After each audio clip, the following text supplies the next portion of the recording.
Welcome everyone. Thank you for joining us.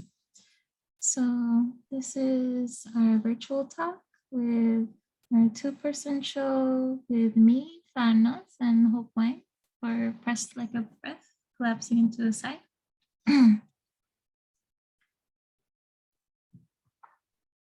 So this is our third two-person show together where Hope, who works mainly textile, and I work in sculpture. We came together and we put our practices side to side and noticed we have some similarities together. And then we are here now at Heaven Gallery from March until May, which is now extended into May 15th. So this is a little visual of our space. So our show is, we both reflect on architecture a lot and we see the nuances. I mainly look at my cultural aspect of it, being from Iran, and I look into the memory, the longing that I relate to the pattern work, the architecture, and my personal background. So my work is more so, has a more pensive tone to it, whereas Hope's has a more playful playfulness to it. And we both have in common, which is our false copies and traces that we see into the spaces and our reaction to it. So they're not just decorative, they have a sense of longing that's encoded into the work itself. And I also want to add that, like, having known each other for, I feel like it's been 8 years of our friendship also, and following each other's practices very like closely, like we've both really been interested and drawn to patterns in architectural spaces, and they're like very different contexts, but also thinking about the decorative aspect as being sort of the entry point into thinking about broader like narratives with the materials that we use and the materials that we references, and also the sort of memories that we construct or conjure through using these like fragments of various like cultural objects or situational like materials. And yeah, this is our and I wanted to also mention that this is our third show together after working in this sort of unique situation where we've been showing work pretty much like once every 8 months since 2019.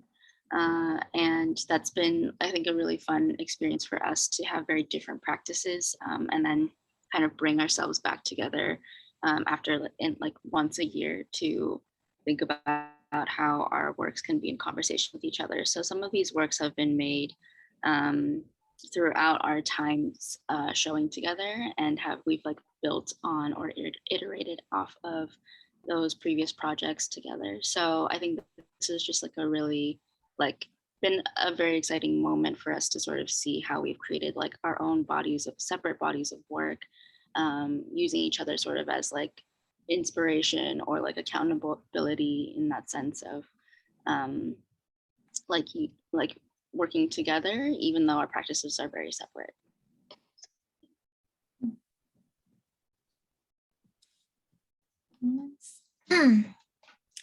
So a little about me and my artist background. I mainly work, I began as a 2D artist, working mainly in drawing, and I then went into sculpture, and now I'm interested in time and space. So in reflection of my background and my identity, I seek to find poetic ways to express how I interact with my culture and the art of my country. So this is also a good example of that, where I take my passion for light and I take the background of the pattern work and I see how I can create a space to invite people and give them a space to meditate, to ponder. To me, it's very important how a person reacts into a space, how the light reflects on their, how they feel, how they, even if you're not familiar from the pattern work, there's still a language that's still universal. And that's what I altered my practice into, from just traditional drawing and sculpture to how can I take this language, take my cultural background and share it with the rest of the world. As I dive further into my practice, I'm also very interested in audio, music, and how I can provide that, specifically vocals from my country, to add to the space. So this is something that in the future I'm currently working on in progress as well.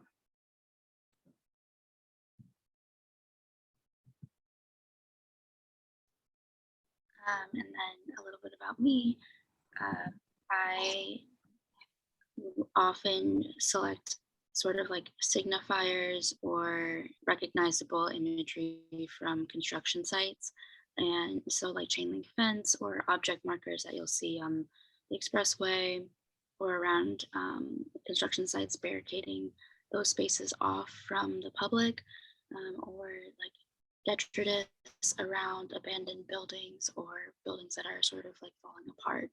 And this partly comes from my previous job experiences working in factories, manufacturing spaces, and also working as a restoration historic preservation, and restoring like old windows and spaces. So also as someone who has lived in Chicago and commutes and lives in various cities, like there's every summer is the season of construction, and there's constant change in the spaces that we live in, especially in urban contexts where there's just a lot of movement of people.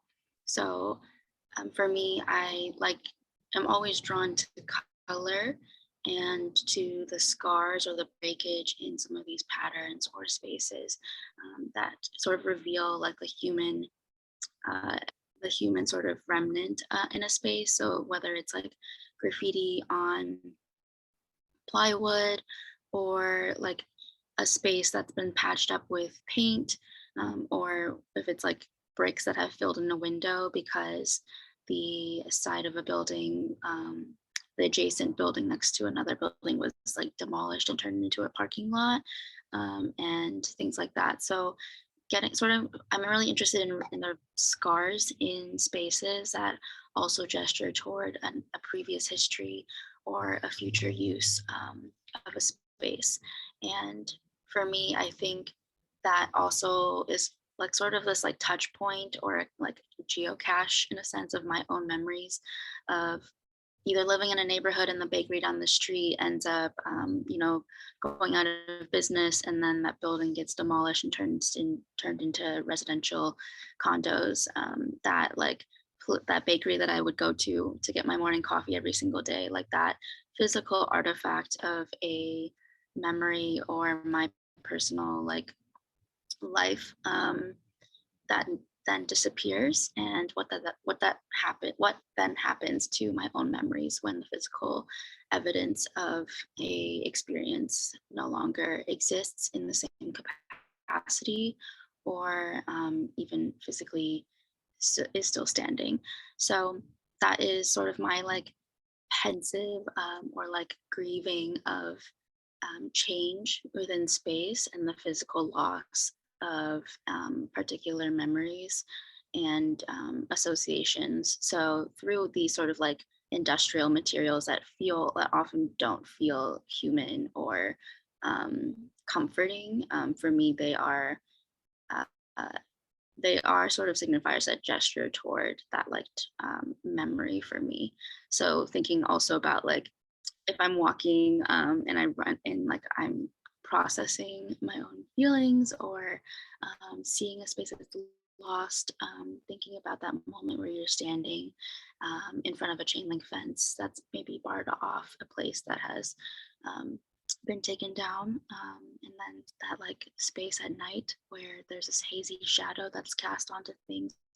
So, or the like summer of construction where everything is sort of chaotic, and there's color everywhere, orange, yellow, caution tape. Thinking about sort of the change that happens in spaces and using those objects as to create these like really intricate, labor intensive pieces of work that are very much about the human body, even in absence of a human body. So yeah, let's go ahead and dive sort of into the individual works in the show. So this is my most recent piece of work. It is so I started collecting a whole bunch of abandoned windows that I have in the basement. And I have been living with them. Some of them I've refurbished. This is a partially refurbished window. And I took a lot of things from the old and new to when I see these patterns in a mosque, in an old house in Iran, to me they come alive and there's a 3D aspect to them rather than the whole 2D-ness of it. So in this one, I wanted to play with layering the patterns together, adding mirror inside of it. This also has sugar to mimic the stained glass effect. And it adds a nice texture to it. So it's when you look close to it, it's slightly textured. There's pieces of caramelized sugar that has this like black tarry effect on it that I really enjoyed. So I kind of wanted to express a bit of old and new, a sense of abandonment, but also like you can see on the side on the left, it's been sanded down, it's been restained. So it's I wanted to achieve a kind of timeless piece with this particular window. The next series of work is actually also shown from our previous two-person show, where Hope taught me how to screen print. And then I took my animation work and my graphic work and I played with them and I took different parts of it. So the piece on the left called Lame, this one is actually an animation. The orange copper that you see on it, that pattern is an animation of water. So these are also, like in the previous work, I had sugar, I had wood, I have mirror. So I'm very interested in these materials, water, fire, space, light. So it has a bit of a watery effect to it, to the one on the left. And it's just getting into print screening, what I can do and how I can take a piece that moves into a still piece and what I can reveal out of it. The piece on the right is also a graphic piece.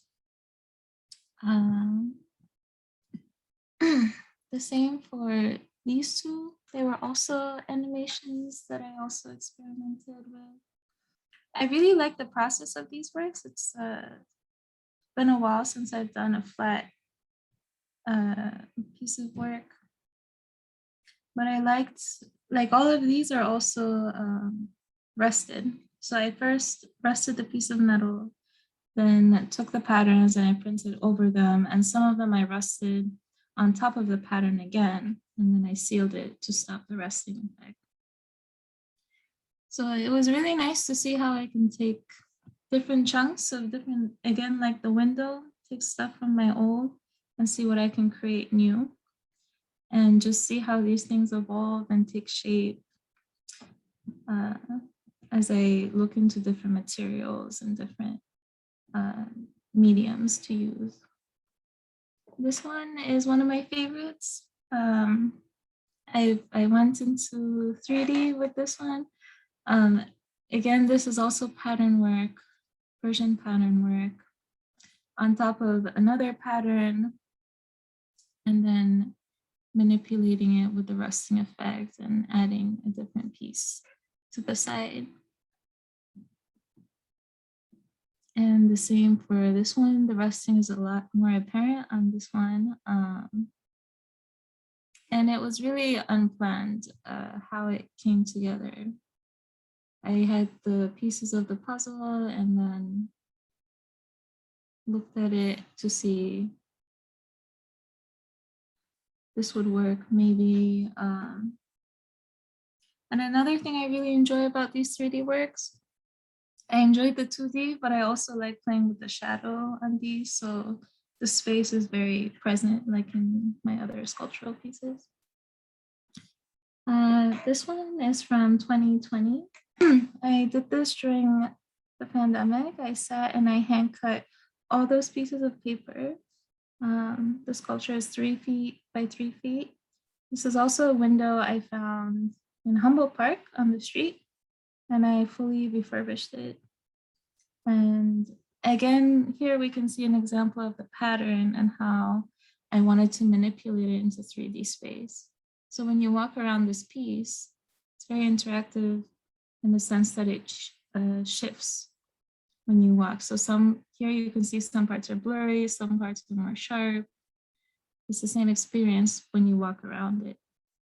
So this is something I do this kind of work in my animation where I have this ghostly effect, but this time I could start to play with it in 3D, in real physical space. So it was really exciting for me to see how I can manipulate space and create an illusion with the eyes.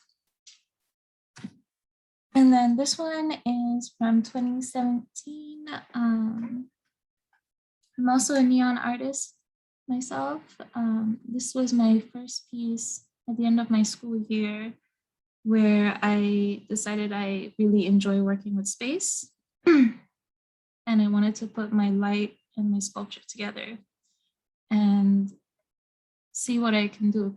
So typically you don't see a carpet in metal, but I wanted to experiment and see, because this piece is about 6 by 4 feet, the big piece on the floor, and the one on the ground is like a regular prayer rug size, about 2 by 3. And I really enjoy the interactions I get from this piece.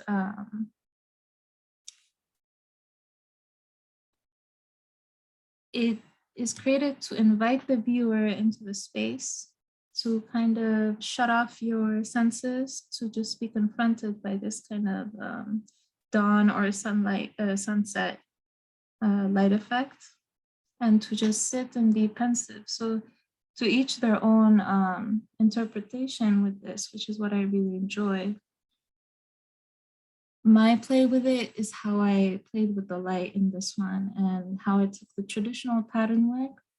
I took a really heavy piece of metal and hung it just so that it's a bit of a monumental-like effect to it, while still giving like the realistic tassels at the bottom. Again, I like to play a little bit with illusions, so I like that it looks real, but it's made of metal. It's a bit trippy. But yeah, that's about it for that one. I wanted to share this with everyone as well as part of my video arts. I will be showing some video work at the Epiphany Art Center, who's sponsoring in the realm of senses, who does immersive arts, and also the Ukrainian Institute of Modern Art will be sponsoring. And it's going to be a series of music, visual projections, perfume pairings to the music, and gastronomic pairings. So there'll be food paired to the music and the visuals, all done by 2 musicians, 7 instruments. and everything will go to support Ukraine. So this is just an extended invite to anyone who's interested to see more of my work. I'm going to hand it off to you, Hope. Ooh, thank you. Yeah, and so I also wanted to talk a little bit about sort of our installation in the show. So we kind of really wanted to sort of centralize like Farnaz's heaven and earth sculpture, because that is so monumental, and then thinking about my works sort of facing it on the other side and then kind of coming together in a gradient on with the smaller pieces in the wall in the middle. So I'm going to start by talking about the smaller pieces that we sort of interspersed together. And yeah, in the same way that her metal carpet sort of plays with illusion, and from a distance, it seems like this soft object and has this architectural presence.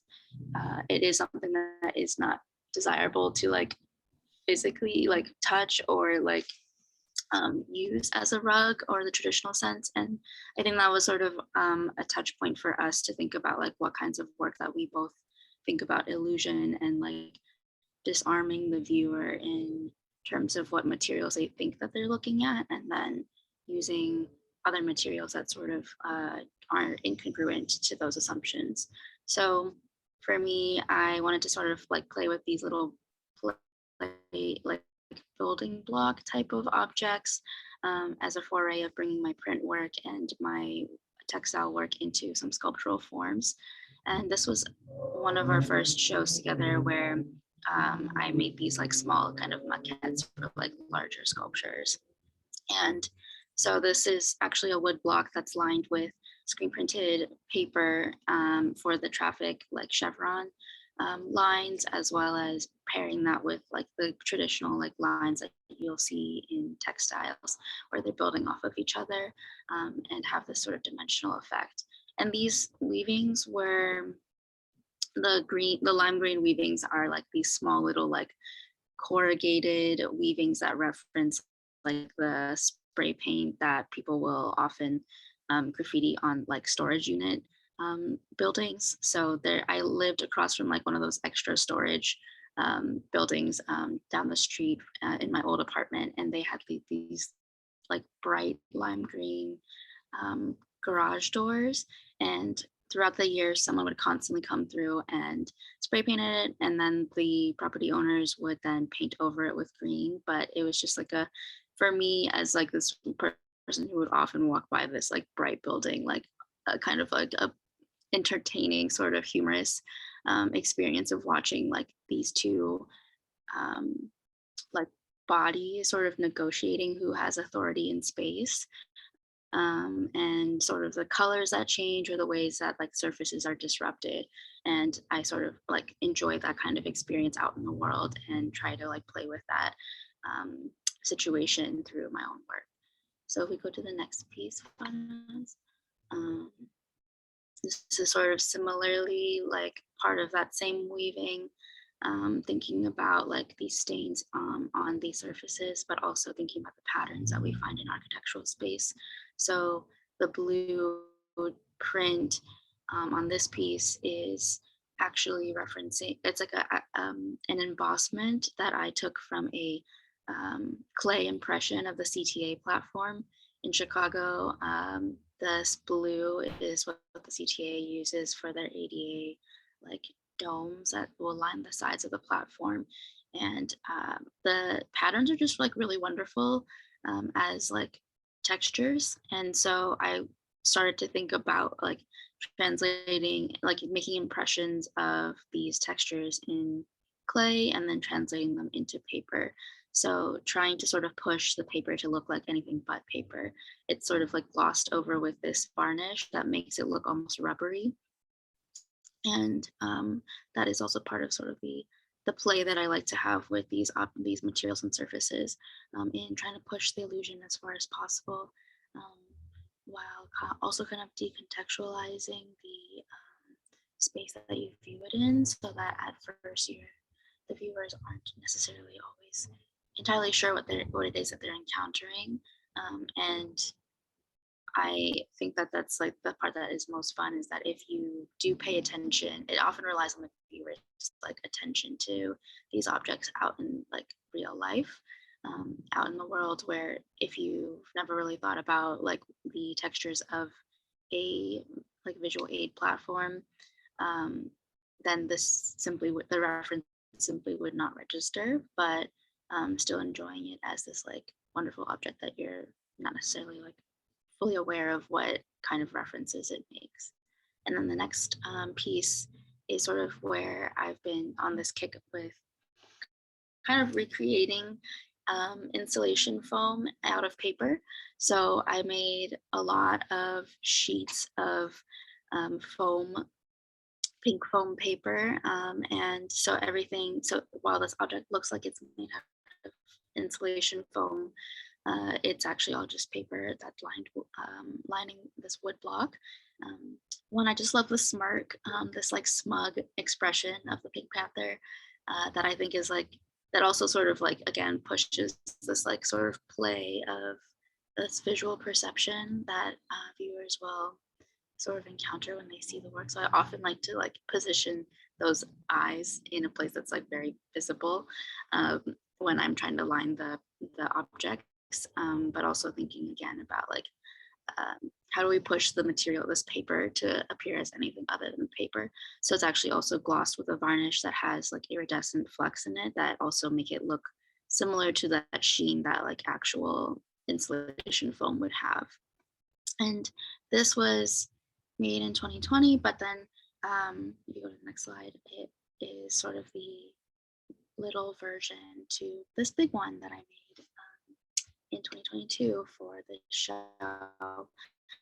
And again, like I really enjoy this process of building on previous works that we've explored together, and then getting to watch that like idea and my own confidence take shape.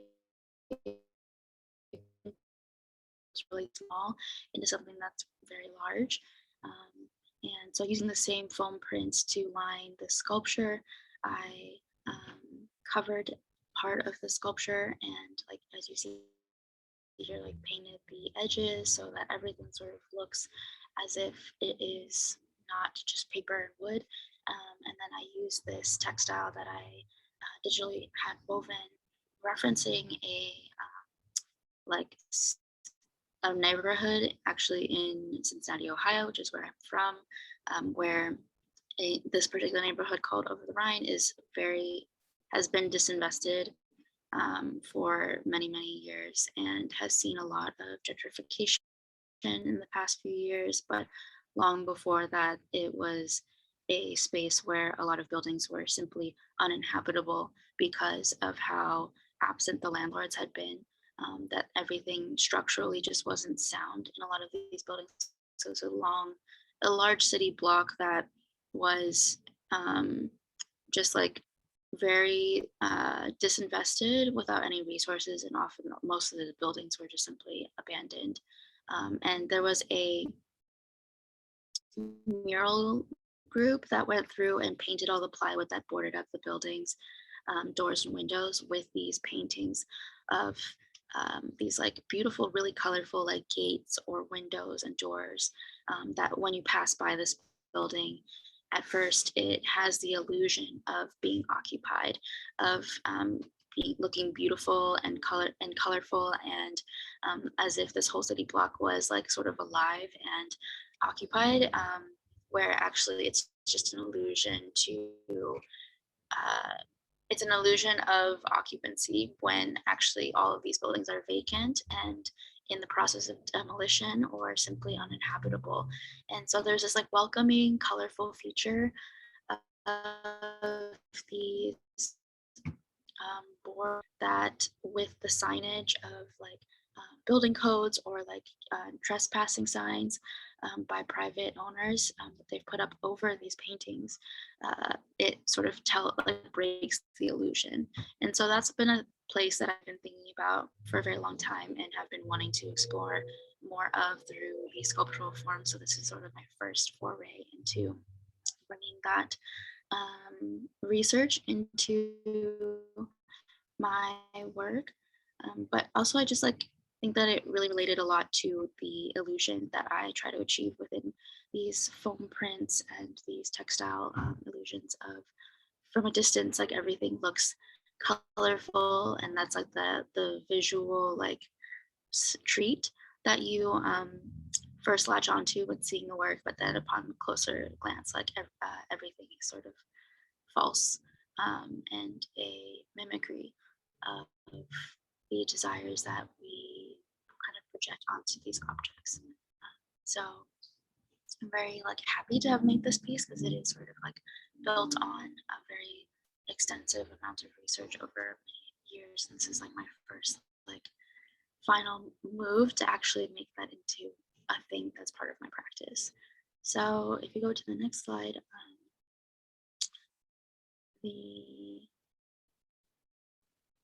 this is also kind of building again on top of like these grates and cast iron gates, as well as like chain link fence. So in this video, you can kind of see the embossing that I put into the paper. So I hand emboss like various architectural textures into the paper. Unfortunately, you can't really see that in the final form because I actually screen printed chain link fence pattern into fiberglass mesh, and that sort of like is another veil over the embossment. But if you go to the next image, I really love how, depending on how you walk around the space and how it's lit, you'll see the shift of the fence print as well as some notions of the embossing. So Farnaz, if you can go to the next slide, you'll see like little glints of the embossed textures underneath the print. So this is sort of a lot more subtle. It's not colorful, and it's kind of this like black mass from a distance, but having a lot of texture and being imbued with a lot of different scraps of different textures, kind of like trying to still capture that sort of the loss in a more like subtle form, and the sort of like obstruction of like viewing certain parts of the layers that are underneath. And I wanted to I was very like happy to pair this with the next piece that's right next to it, which is this very bright and colorful painting, as sort of these like foils to each other. So this is a piece that as you can see in the video, I first like printed out strips of traffic object markers and then paper wove them and collaged them in a way that looked like a giant construction quilt. And I repurposed this canvas that has had many lives. Like it's a drop cloth canvas that I had in my studio in 2017 and have cut up and like moved spaces with and painted over. And in making this sort of construction tarp, I wanted to give that like drop cloth canvas a final life, and sort of like the end, the like resting place for how many times it gets repurposed and creating it, turning it sort of into this like large construction quilt. So again, thinking about architectural features through the lens of textiles, playing with weaving and sort of getting the sense of like a quilted object when all of it actually is just painted by hand. So everything is taped off and painted, but it was taped off in a way that was sort of similar to the way that like one would block off a weaving or a quilt. So for me, like all of these kinds of like illusions or like constructions are part of this like thing that I do by hand, and I'm like very meticulous about when it comes to crafting the visual side of it as well as the physical life of the object. And I think that concludes my work. Yes. Yeah. Everyone for listening. And we just want to say that one, we had an incredible time at the opening, and we're so glad for the reception that we've had for this show. And I mean, it's been a journey for both of us of creating work together across the years. And I think it's just been a really like pleasurable experience to be able to come back to projects and continue to reflect and build upon them with somebody else, as opposed to sort of like just working really separately. I think it's been a very unique experience to have our own separate projects and then return to ideas that we still felt are important and still things that we want to work on, and have the opportunity to continue to build upon those ideas. So yeah, it's been I think it's just like we really love the sort of installation that we've been able to put together, and for people to be able to see the work together. Thank you everyone for listening. It's been a lovely journey with you, Hope, the last 3 shows. And thank you to Heaven for giving us the opportunity to show our work together in a gorgeous space that you have.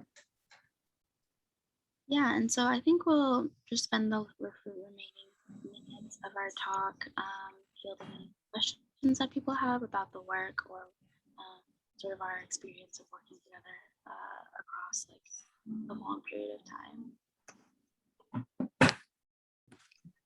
I have a question. Can you hear me? Yes. That's my first question.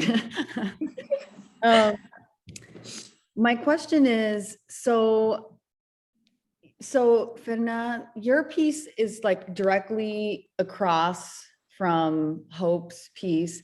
And, you know, when I was looking at it, they're very similar sizes, and all of these geometric shapes create like this movement or direction. So I was just wondering, was that intentional? Do you guys think about like these traffic signs being like directions to go somewhere, to guide almost? I was just thinking about that when after I started looking at the show for a while, I started seeing that similarity of like, even like the pattern of the leaf seems like it's going in a direction. And it just seemed like this is more of like a contemporary take on this like movement direction. I was just wondering if maybe that was something that happened on accident or if it was intentional.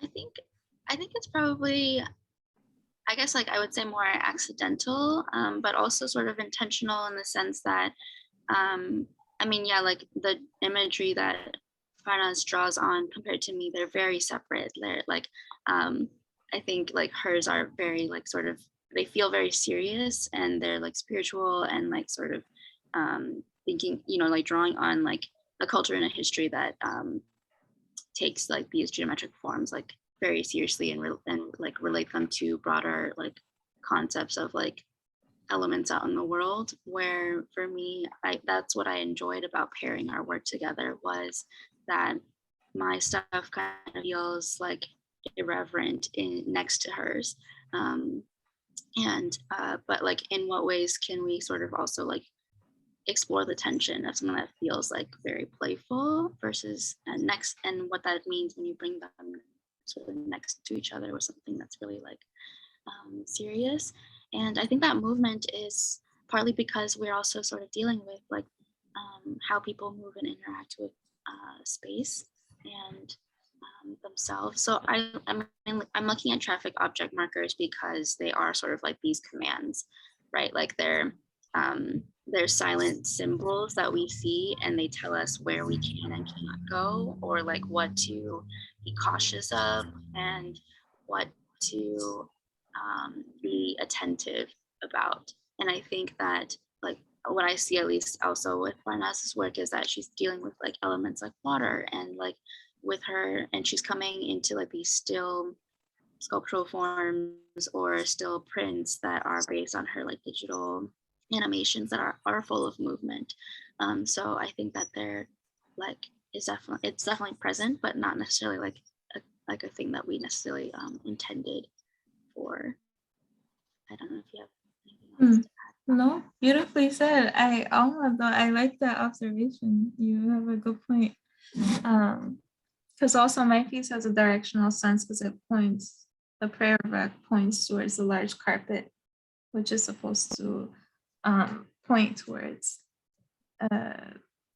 either something grand or directional to where people pray in Islam towards Mecca. But for me, I enjoyed that there are two different pieces, two different visuals, both architectural,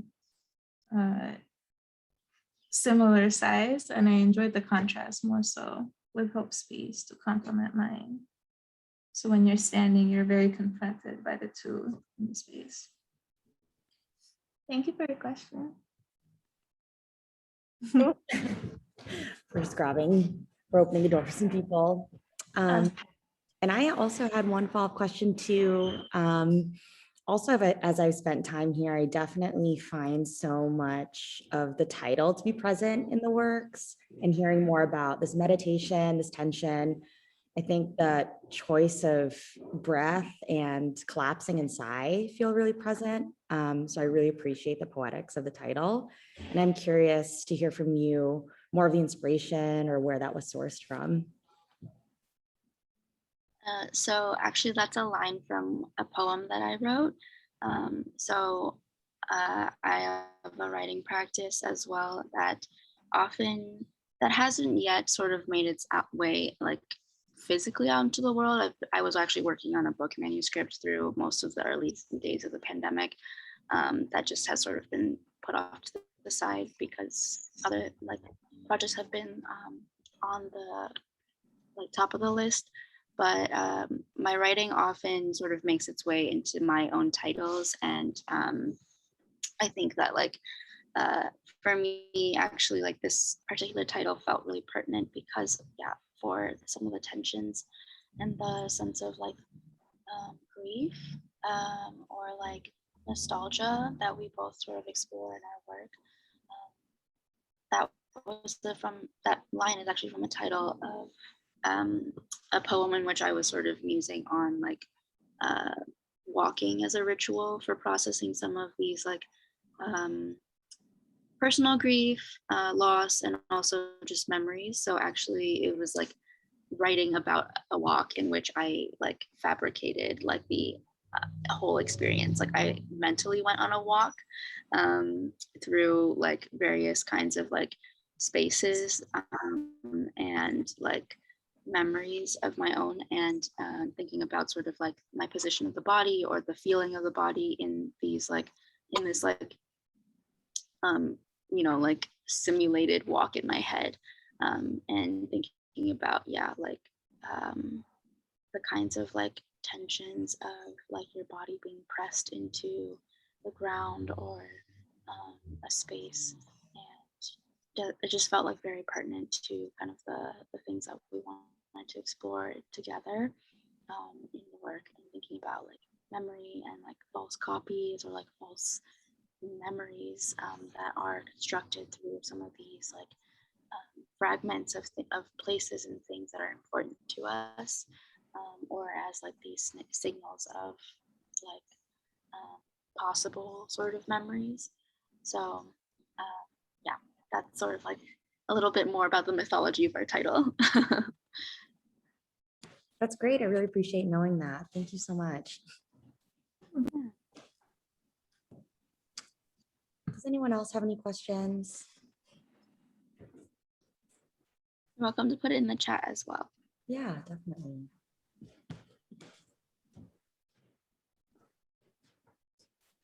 Well, we will say it's a beautiful day for a walk, like Hope was saying, and we're open today. And if you want to see this for real, come on down. We're open from 1 to 5 today. It's a beautiful exhibition. I will tell you, Farnaz, I have been meditating in front of your installation. I did this morning for 1 whole hour. Thank you. Oh, lights on or off? On. Well, Okay. your lights on, all the rest of the lights off. There we go. Very romantic. Yes. Oh, I'm glad. Oh, So thank you. of course. Thank you. Thank you everyone for coming, and thank you both Hope and Farnaz for such a great artist talk. I hope everyone has a great rest of your day. Yes. Bye, Thank everyone. you. Bye everyone.